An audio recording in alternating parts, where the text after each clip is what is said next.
Technology at the same time, and this is yet another angle on this context for our discussion, technology is making it easier than ever before for institutional, corporate, and private donors to connect directly with partners and beneficiaries in developing countries without the need for intermediaries. 1/3 of the global population could be online within a decade, and mobile phones are becoming ubiquitous even in some of the most remote places on Earth. So these various developments have enormous implications for the fight against poverty, for our care operating model, our fundraising and programming, and fundamentally for our organizational evolution and how we engage with partners around the world. And there are two additional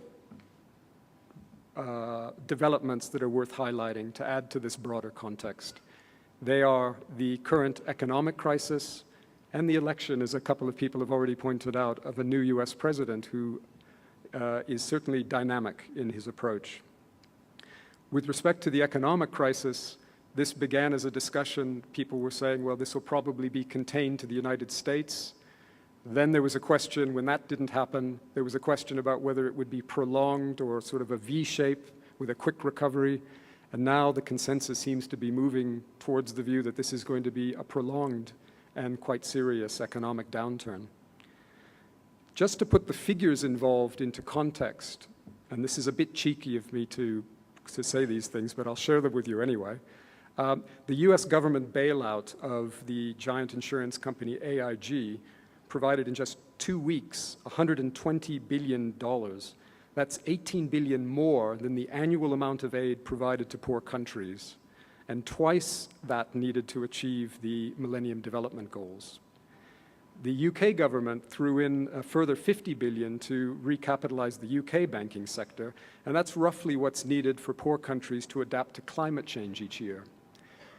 Now, it's cheeky to say that because those interventions were important. I think generally that's accepted to avoid even more serious problems, which also, of course, had consequences for poor people. But the scale of this is quite important. And we know that the impact of this crisis will result in less foreign direct investment in poor countries, fewer exports or lower prices for exports from developing countries, and less investment in developing countries, less income from exports, means that businesses will close in developing countries.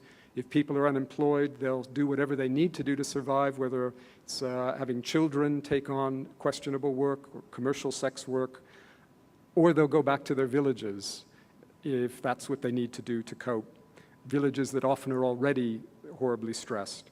Less government revenue from these various investments means that there's less funding in the government kitty for social safety nets, that governments may not be able to pay their loans.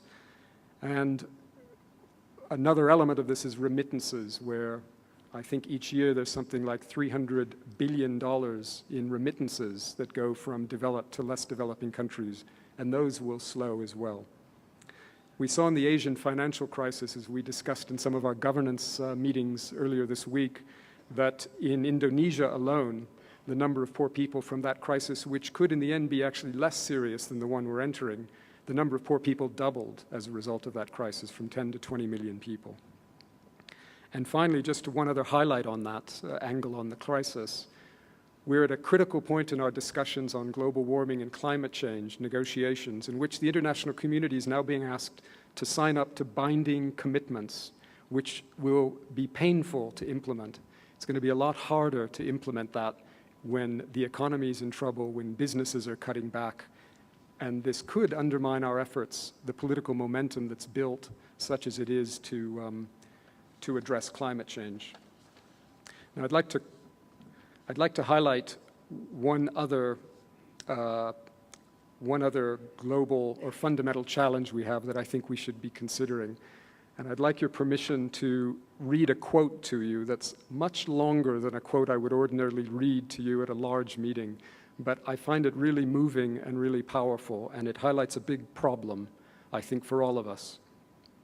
And this is Barbara Kingsolver, who I believe is a Canadian author, from her novel High Tide in Tucson. She writes, The power of fiction is to create empathy. It lifts you away from your chair and stuffs you gently down inside someone else's point of view. A newspaper could tell you that 100 people, say in an airplane or in Israel or in Iraq, have died today. And you can think to yourself, how very sad. Then turn the page and see how the wildcats fared. But a novel could take just one of those 100 lives and show you exactly how it felt to be that person rising from bed in the morning, watching the desert light on the tile of her doorway and on the curve of her daughter's cheek. You could taste the person's breakfast and love her family and sort through her worries as your own, and know that a death in that household will be the end of the only life that someone will ever have, as important as yours, as important as mine.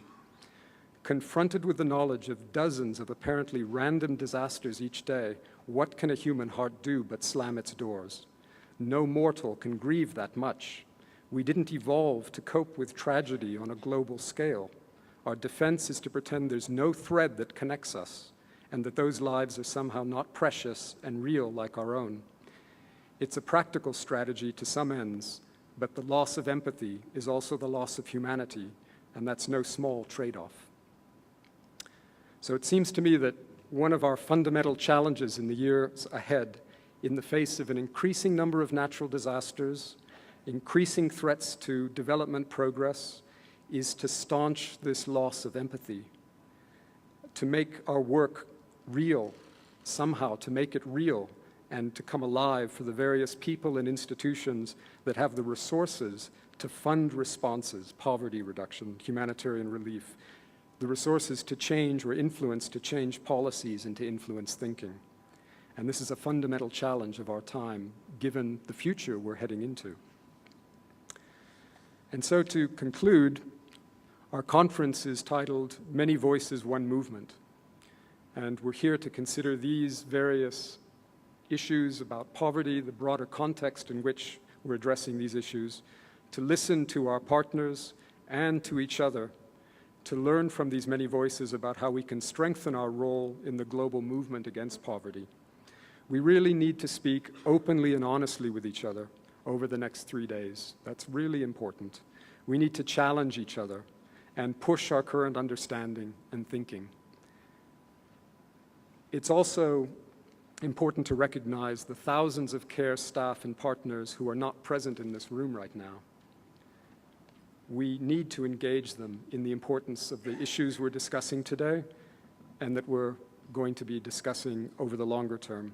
Now, we've put in place a number of ways of doing this through the streaming of the presentations, through the blog that's running throughout, but we'd really encourage you to also not only participate here and engage our colleagues, our broader colleagues in that effort, but also to take this forward, of course, with them when the conference finishes 3 days from now. So you see, we have a lot to consider over the next 3 days, and the answers are not obvious, and we probably will only make a start at answering some of these issues. But we've got a full agenda, and I'm very much looking forward to benefiting from your wisdom, from learning, and from contributing as much as I can to the discussions.